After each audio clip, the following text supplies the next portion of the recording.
Hi hello ಎಲ್ಲರಿಗೂ ನಮಸ್ಕಾರ. ನೀವು ನೋಡ್ತಾ ಇದ್ದೀರಾ SATS sat solution YouTube Kannada channel. ಆತ್ಮೀಯ ಶಿಕ್ಷಕ ಬಂಧುಗಳೇ, ಬನ್ನಿ ಇವತ್ತಿನ ಒಂದು ವಿಡಿಯೋದಲ್ಲಿ ನಾನು MHRD UDS ಪ್ಲಸ್ಸಲ್ಲಿ ಮಕ್ಕಳನ್ನು ನಾವು ಕೆಲವು ಕಾರಣಕ್ಕೆ, ಫಾರ್ ಎಕ್ಸಾಂಪಲ್ ನಮ್ಮ ಶಾಲೆಯಲ್ಲಿ ಓದ್ತಕ್ಕಂಥ ಮಗು ಯಾವುದೋ ಕಾರಣಕ್ಕೂ ಡೆತ್ ಆಗಿರುತ್ತೆ, ಅಂಥ ಮಕ್ಕಳನ್ನು ನಾವು ರಿಮೂವ್ ಮಾಡಬೇಕಾಗಿದೆ. ಹಾಗೂ ಕೆಲವು ಮಕ್ಕಳು ಡಬಲ್ ಎಂಟ್ರಿ ಆಗಿರ್ತಾರೆ, ಅಂದರೆ ಬೈ ಮಿಸ್ ಆಗಿ ನಮ್ಮ ಶಾಲೆಯಲ್ಲಿಯೇ ಎರಡು ಸಾರಿ ನಾವೇನು ಮಾಡ್ತೀವಿ, ಒಂದು ಸಾರಿ ಆಧಾರ್ ಹಾಕಿ ಎಂಟ್ರಿ ಮಾಡಿರ್ತೀವಿ, ಒಂದು ಸಾರಿ ವಿತೌಟ್ ಆಧಾರ್ ಹಾಕಿ ಎಂಟ್ರಿ ಮಾಡಿರ್ತೀವಿ. ಸೊ ಹೀಗೆ ಡಬಲ್ ಎಂಟ್ರಿ ಆಗಿರ್ತೀವಿ ಯಾವುದೋ ಕಾರಣಕ್ಕೆ ಬೈ ಮಿಸ್ ಆಗಿ. ಅಥವಾ ಬೇರೆ ಶಾಲೆ, ನಮ್ಮ ಶಾಲೆಯಲ್ಲಿ ಓದ್ತಾ ಇರ್ತದೆ ಮಗು, ಅದೇ ಮಗು ಬೇರೆ ಶಾಲೆಯಲ್ಲೂ ಕೂಡ ಅದು ಎಂಟ್ರಿ ಆಗಿರುತ್ತೆ. ನಾವೇನಾದರೂ ಅಪ್ಡೇಟ್ GP ಮಾಡೋಕ್ಕೆ ಹೋದಾಗ ಇದು ಡಬಲ್ ಎಂಟ್ರಿ ಅಂತ ಅದು ಡಿಸ್ಪ್ಲೇ ಆಗ್ತಾ ಇರುತ್ತೆ. ಸೊ ಈ ರೀತಿ ಡೆತ್ ಆಗಿರ್ತಕ್ಕಂಥ ಮಕ್ಕಳನ್ನು, ಡೂಪ್ಲಿಕೇಟ್ ಆಗಿರ್ತಕ್ಕಂಥ ಮಕ್ಕಳನ್ನು, ಜೊತೆಗೆ ರಾಂಗ್ ಎಂಟ್ರಿ ಅಂದರೆ ನಾವು ಯಾವುದೋ ಒಂದು ಮಗು, ಯಾವುದೋ ಶಾಲೆಯಲ್ಲಿ ಹೋದ ಮಗುನ ನಮ್ಮಲ್ಲಿ ಎಂಟ್ರಿ ಮಾಡ್ತಾ ಹೋಗ್ತೀವಿ, ಸರಿನಾ? ಅಂದರೆ ರಾಂಗ್ ಎಂಟ್ರಿ. ಈ ಮೂರು ಆಪ್ಷನಲ್ಲಿ ಮಕ್ಕಳನ್ನ ಯಾವ ರೀತಿ ಇನ್ಆ್ಯಕ್ಟಿವ್ ಮಾಡಬೇಕು, ಡೆತ್ ಆಗಿರ್ತಕ್ಕಂಥವು, ಡೂಪ್ಲಿಕೇಟ್ ಆಗಿರ್ತಕ್ಕಂಥವು, ರಾಂಗ್ ಎಂಟ್ರಿ ಆಗಿರ್ತಕ್ಕಂಥ ಮಕ್ಕಳನ್ನು ಯಾವ ರೀತಿ ನಾವು ಇನ್ಆ್ಯಕ್ಟಿವ್ ಮಾಡಬೇಕು ಅನ್ನೋದನ್ನು ಈ ಒಂದು ವಿಡಿಯೋದಲ್ಲಿ ನಾನು ನಿಮಗೆ ತಿಳಿಸಿಕೊಡ್ತೇನೆ. ಓಕೆ, ಬನ್ನಿ ವಿಡಿಯೋನ ಶುರು ಮಾಡೋಣ. ಶುರು ಮಾಡೋ ಮೊದಲು ನೀವೇನಾದರೂ ಫಸ್ಟ್ ಟೈಮ್ ನನ್ನ ಯೂಟ್ಯೂಬ್ ಚಾನಲ್ ನೋಡ್ತಾ ಇದ್ದರೆ, MHRD UDS ಪ್ಲೇಸ್ಗೆ ಸಂಬಂಧಪಟ್ಟ ಹೊಸ ಅಪ್ಡೇಟ್ಗೆ ನಮ್ಮ SATS sat solution YouTube Kannada ಚಾನಲ್ಗೆ ಸಬ್ಸ್ಕ್ರೈಬ್ ಮಾಡಿಕೊಂಡು ಅಪ್ಡೇಟನ್ನು ಪಡಿತಾ ಇರಿ. ಓಕೆ, ಬನ್ನಿ ವಿಡಿಯೋನ ಶುರು ಮಾಡೋಣ. ಸೊ ನೋಡಿ, ಈಗ ಡೆತ್ ಆಗಿರೋ ಮಕ್ಕಳು ತೆಗಿಬೇಕಪ್ಪ ಅಂದರೆ ಆ ಮಗು ಯಾವ ದಿನ ಶಾಲೆಗೆ ಕೊನೆ ದಿನ ಬಂದಿತ್ತು ಆ ಡೇಟ್ ಬೇಕಾಗುತ್ತೆ.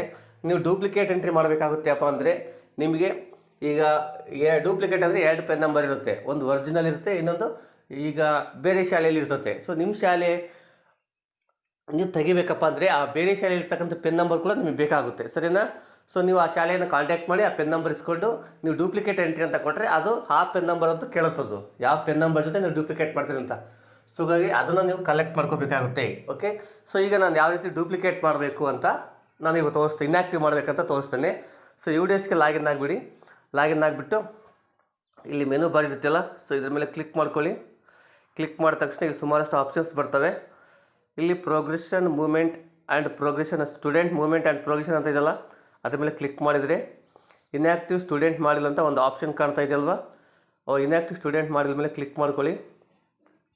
ಸೊ ಕ್ಲಿಕ್ ಮಾಡಿ ಈಗ ಸ್ಕ್ರಾಲ್ ಮಾಡ್ತಾ ಬಂದರೆ ಈ ಪಕ್ಕಕ್ಕೆ ಇಲ್ಲಿ ಥರ ಒಂದು ಆಪ್ಷನ್ ಬರುತ್ತೆ, mark student inactive with pen ಅಂತ ಇದೆ, ಸರಿನಾ?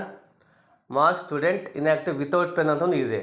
ಓಕೆ, ಸೊ ನಾನೀಗ ಮಾರ್ಕ್ ಸ್ಟೂಡೆಂಟ್ ವಿತ್ ಪೆನ್ ಅಂತ ನಾನು ಗೋ ಮೇಲೆ ಕ್ಲಿಕ್ ಮಾಡ್ತೇನೆ. ಸೊ ಗೋ ಮೇಲೆ ಕ್ಲಿಕ್ ಮಾಡಿದಾಗ ನಮಗೆ ಇನ್ಆ್ಯಕ್ಟಿವ್ ಸ್ಟೂಡೆಂಟ್ ಮಾಡಿಲ್ಲ ಓಪನ್ ಆಗುತ್ತೆ.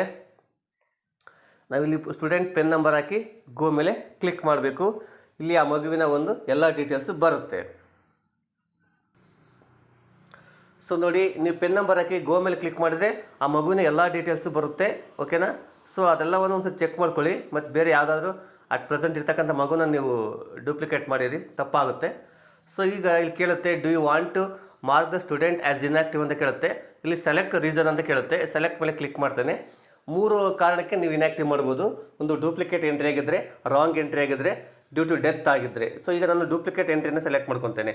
ಸೊ ಡೂಪ್ಲಿಕೇಟ್ ಎಂಟ್ರಿ ಸೆಲೆಕ್ಟ್ ಮಾಡ್ಕೊಂಡ ತಕ್ಷಣ enter pen number with duplicate ಅಂತ ಕೇಳುತ್ತೆ. ಅದು ಯಾವ ಪೆನ್ ನಂಬರ್ ಜೊತೆ ನೀವು ಡೂಪ್ಲಿಕೇಟ್ ಮಾಡ್ತೀರಿ ಅಂತ ಕೇಳುತ್ತೆ. ಸೊ ಇನ್ನೊಂದು ಡೂಪ್ಲಿಕೇಟ್ ಪೆನ್ ನಂಬರ್ ಇರುತ್ತಲ್ವ, ಆ ಪೆನ್ ನಂಬರನ್ನು ಇಲ್ಲಿ ಹಾಕಿ ರಿಮಾರ್ಕಲ್ಲಿ ಡೂಪ್ಲಿಕೇಟ್ ಡಾಟಾ ಎಂಟ್ರಿ ಅಂತ ಹಾಕ್ಬಿಟ್ಟು ಇಲ್ಲಿ ಕಾಣೋ ಕ್ಯಾಪ್ಚವನ್ನು ಹಾಕಿ ಇನ್ಆ್ಯಕ್ಟಿವ್ ಮೇಲೆ ಕ್ಲಿಕ್ ಮಾಡಿದರೆ ಆ ಮಗು ಇನ್ಆ್ಯಕ್ಟಿವ್ ಆಗುತ್ತೆ. ಈ ಥರ ಒಂದು ಕನ್ಫರ್ಮೇಷನ್ ಮೆಸೇಜ್ ಕೇಳುತ್ತೆ, are you sure want to inactive the student ಅಂತ, ಸರಿನಾ? ಸೊ ನೀವು ಕನ್ಫರ್ಮ್ ಮೇಲೆ ಕ್ಲಿಕ್ ಮಾಡಬೇಕಾಗುತ್ತೆ. ಸೊ ಈಗ ನೋಡಿ, ಆ ಮಗು student has been successfully inactivated with duplicate entry ಅಂತ ರೀಸನ್ ಅಲ್ಲಿ ತೋರಿಸುತ್ತೆ. ಆ ಮಗು ಏನಾಗಿದೆ, ಡೂಪ್ಲಿಕೇಟ್ ಎಂಟ್ರಿ ಆಗಿ ಸ್ಕೂಲ್ ಡ್ಯಾಶ್ ಬೋರ್ಡಿಂದ ರಿಮೂವ್ ಆಗಿ ಡ್ರಾಪ್ ಬಾಕ್ಸಲ್ಲಿ ಇದ್ದಿರುತ್ತೆ. ಓಕೆ, ಸೊ ಇದಿಷ್ಟು ನಿಮ್ಮ ಶಾಲೆಯಲ್ಲಿ ಯಾವುದಾದ್ರೂ ಈ ಥರ ಮಕ್ಕಳಿದ್ರೆ, ಡೆತ್ ಆಗಿರ್ತಕ್ಕಂಥವು, ರಾಂಗ್ ಎಂಟ್ರಿ ಆಗಿರ್ತಕ್ಕಂಥವು, ಡೂಪ್ಲಿಕೇಟ್ ಎಂಟ್ರಿ ಆಗಿರ್ತಕ್ಕಂಥ ಮಕ್ಕಳನ್ನ ನೀವು ಈ ರೀತಿ ಸುಲಭವಾಗಿ ಇನ್ಆ್ಯಕ್ಟಿವ್ ಮಾಡ್ಬೋದು. ಓಕೆ, ಈ ಮಾಹಿತಿ ನಿಮ್ಗೆ ಇಷ್ಟ ಆಯಿತು ಅಂದ್ಕೊತೀನಿ. ಹಾಗಿದ್ರೆ ದಯವಿಟ್ಟು ಒಂದು ಲೈಕ್ ಕೊಡಿ, ಕಮೆಂಟ್ ಮಾಡಿ, ಮರೆದಂಗೆ ನಿಮ್ಮ ಎಲ್ಲ ಸ್ನೇಹಿತರಿಗೆ ಈ ವಿಡಿಯೋನ ಶೇರ್ ಮಾಡಿ. ಹಾಗೂ MHRD UDS ಪ್ಲಸ್ಗೆ ಸಂಬಂಧಪಟ್ಟ ಹೊಸ ಅಪ್ಡೇಟ್ಗೆ ನಮ್ಮ SATS sat solution YouTube Kannada ಚಾನಲ್ಗೆ ಉಚಿತವಾಗಿ ಸಬ್ಸ್ಕ್ರೈಬ್ ಮಾಡ್ಕೊಳ್ಳಿ. ಓಕೆ, ಅಪ್ಡೇಟನ್ನು ಪಡಿತಾ ಇರಿ. Thanks for watching. ಧನ್ಯವಾದಗಳು.